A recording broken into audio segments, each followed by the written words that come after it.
The difference between buy term and invest the rest versus becoming your own banker using a whole life policy is that when you buy term and invest the rest, you are simply just renting coverage. Term insurance is great for covering short-term investments. So say you had to take out a loan and you knew you were going to pay it back in, 3 years? Then sure, buy term. However, with term insurance, once the term is up, you're going to have to re-qualify for the term insurance. But things happen. You can get sick, you can get into an accident.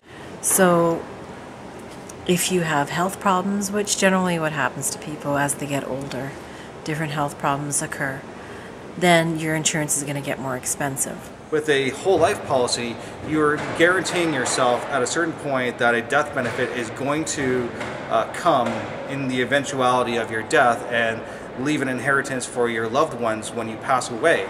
You can't say the same thing about buying term and invest the rest. The evidence is clearly shown, for those who are unbiased, I might say, that buy term and invest the rest simply has not historically worked for the mainstream North Americans. If anyone looks at the history of this, there are some very famous financial advisors that say that no, this is the way to do it. You buy term and invest the rest.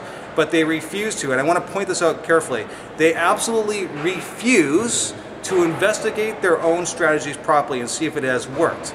And I'm not going to name these people because anyone who names them, what happens is you get immediately attacked. And there's nothing I can do about that except for just tell the truth. It hasn't worked as well as becoming your own banker.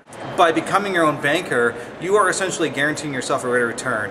You're guaranteeing yourself a death benefit. You're guaranteeing yourself that your wealth is going to grow. As a financial strategist in the past, I have looked at a lot of baby boomers for portfolios, and they lost their money twice. And they come out and just told me, we've lost our money twice. We lost it during the dot-com bubble, and we lost it again during the financial crash of 2008. And if you continue to do this process, you're going to lose it for the next bubble, which is probably the debt bubble. By becoming your own banker with a properly structured insurance policy with a qualified advisor, you can see that these insurance policies have grown and continue to grow for your entire life, and they get better and better and better, and the cash values are immediately available, and they are fairly high right off the bat. It's not like you're waiting a long time before you can take out these cash values. So that is the major difference between buy term and invest the rest. Buy term is rental coverage versus becoming your own banker is a permanent coverage for your entire life.